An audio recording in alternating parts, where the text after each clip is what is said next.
We are the champions, my friends. Shelly and Fraser Pryce first, Shericka Jackson second, and ELAINE Thompson Herah third. Jamaica have the broom. We sweep. Welcome back to the channel, people. Welcome back to the channel. If this is your first time here, thank you for making it Peter Lloyd World. Now go ahead, please hit that subscribe button so we can continue to grow. When you do that, go ahead and hit the notification bell so you know when the next video drops. We drop a video at least once a day here on Peter Lloyd World. Also, if you enjoy the content, please hit that like button. And finally, leave your thoughts after this sports analysis where we take a look at and we break down the races. Then we'll take a look at your predictions. So stay until the end. You just might hear from yourself. Una ready? Yep.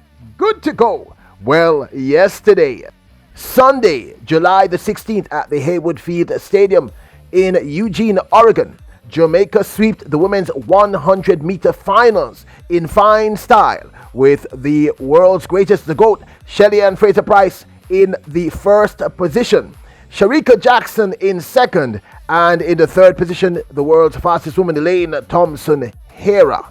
People, it was a beauty to behold, to see the sea of Jamaican black, green, and gold. I've been able to come back and break the track and be able to be among another 1, 2, 3. This is the third 1, 2, 3 I've been a part of. So I'm really excited about the possibility of Jamaica. Shelly and Fraser Pryce won in a time of 10.67, with Shericka Jackson coming second in a new personal record of 10.73. ELAINE Thompson Herah ran third in a time of 10.81, with Dina Asher Smith of Jamaican parentage running 10.83, a new national record for the United Kingdom and a new PB and personal record for herself. It was a marvelous race and delivered as one would have anticipated. Now, let me say this disclaimer: we cannot show you any clips from the actual race for copyright infringement reasons. If we do so, we take on the threat of losing our channel or being striked. We can't do that, so I apologize, but let's continue the analysis. Now, let's also say this: I was right about a few of my predictions and I was very wrong. I did say statistically Shelly and Fraser Pryce would seem to be the person who would have won. But I also, from an emotional perspective, said there was a possibility that ELAINE Thompson Herah could surprise us all. I also was wrong in the sense that I said Shericka Jackson would definitely be coming in the third position and not be in the top two. She proved me wrong, and I'm happy that she proved me wrong. With arguably one of the most stellar lineups we've seen in recent times in a women's 100 meters, the Jamaicans ran out of the lane 6 was Shelly and Fraser Pryce. In lane 4 was ELAINE Thompson Herah, and in lane number 3 was Jamaica's Shericka Jackson. In lane number 8 was the United Kingdom's and of Jamaican parentage, Dina Asher Smith. Now, as always, Shelly and Fraser Pryce did what she does best. She got off to that bullet start. As you can see here, she was out of the blocks before anyone else. By that 5 to 7 meter mark, she was up on the entire field. ELAINE Thompson Herah was fighting to coming from the back. The only person moving with her throughout this race was, of course, Shericka Jackson. But by the 70 meter mark, it was all about Shelly and Fraser Pryce. I must concede that Shericka Jackson did surge and come back towards the end, but was not able to overtake the remarkable Shelly and Fraser Pryce. It was a masterclass in sprinting. I would say this was as good as her 10.67 that she ran at the Paris Diamond League earlier this year. This was a remarkable race. Now, as you can see here, it's Shelly and Fraser Pryce who was out like a bullet. ELAINE Thompson Herah did not get a solid start. Dina Asher Smith and Shelly and Fraser Pryce were out first, but it was Shelly and Fraser Pryce by the 40-50 meter that everyone was trying to catch. She was brilliant in this execution. We'll talk in a little bit about what she did and why she was able to execute in such a remarkable manner. But kudos to young Shericka Jackson, who surged in the last 70 meters to try to get back to Shelly and Fraser Pryce, but Pryce was just too far ahead. The outpouring of love was remarkable between the athletes themselves. It was great to see Shericka and Shelly embracing, as well as Shelly and ELAINE Thompson Herah embracing. Now, Shelly and Fraser Pryce has won the world title several times: 2009, 2013, 2015, 2019, the one that she just defended successfully, and now in 2022. Of course, in 2019, she had just come back from having her child Zion, her son Zion, and became the first person to successfully to win a title after having a child.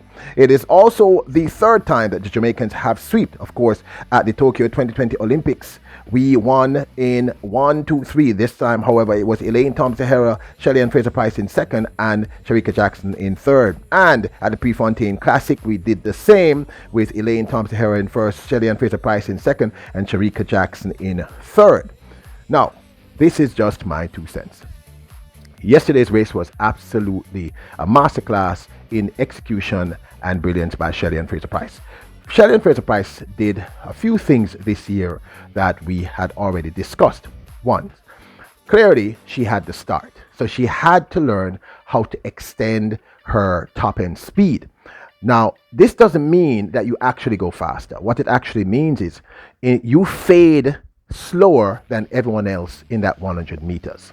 So she had to, the drills which we saw her running uphill was to continuously build speed, strength, and stamina. Stamina was the key here.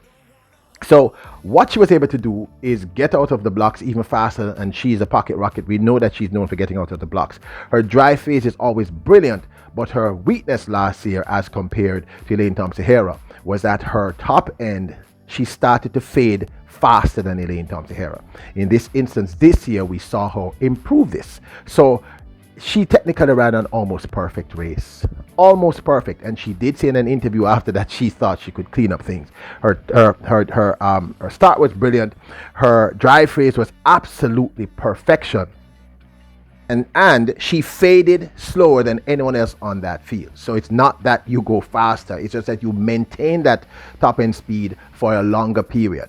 The second thing that they did this year, and we discussed this at length also, was the fact that at 35, she quite literally, if we include the rounds that she ran here, she only ran 6 100-meter races for the entire 2022 season, which is absolutely remarkable. The first one in the Kip Kenya Classic, where she ran that 10.67, where some people thought she was able to run that because she was in an elevated area, you know, high up in terms of altitude.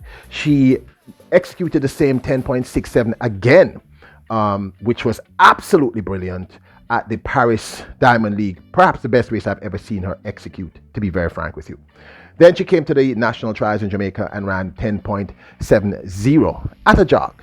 And in the heats at Eugene, which would have been her 4th official 100 meters, she ran 10.87 seconds to win her heat.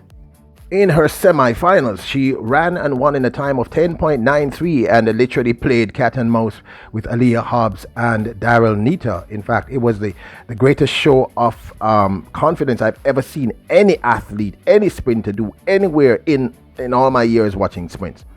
And of course, she came and ran and won in a time of 10.67. And you know, you have to understand that the other thing that her team managed to do throughout the year is the consistency in terms of her times.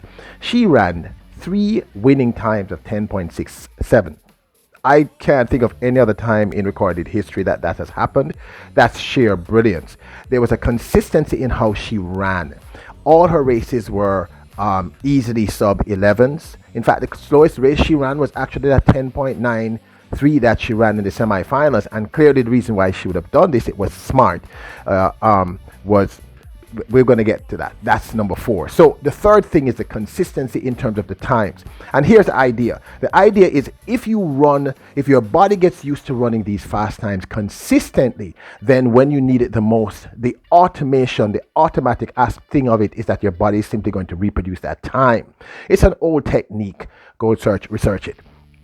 The fourth thing is how she managed her rounds.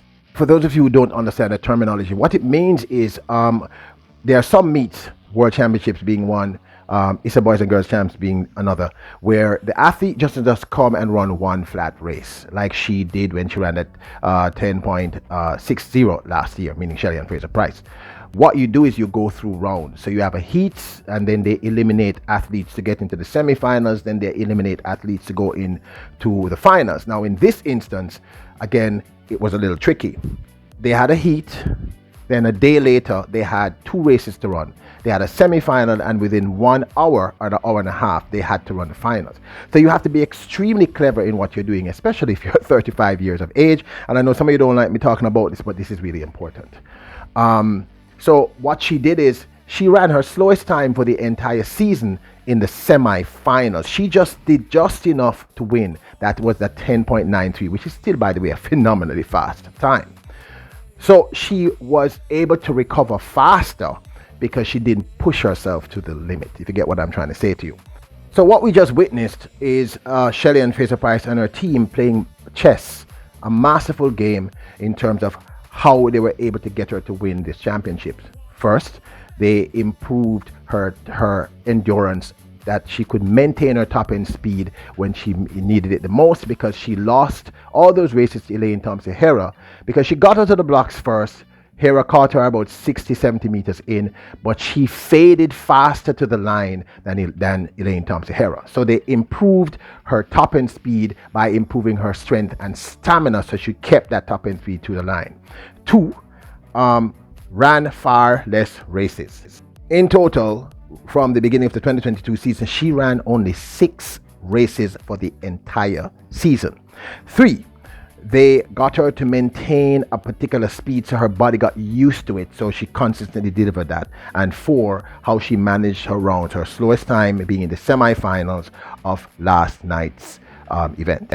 Of course, kudos to the great ELAINE Thompson Herah, and kudos to the young upcoming upstart, the great one, the superwoman as we call her here, SHERICKA Jackson. Of course, this is just my 2 cents. I would love to hear your thoughts. Unfortunately, we've gone on a little longer than we expected, so we're not going to show your opinions. Don't forget to hit the subscribe button, hit the notification bell, hit the like button, leave your comments, your royals. Remember, all royals, kings and queens. Bless up.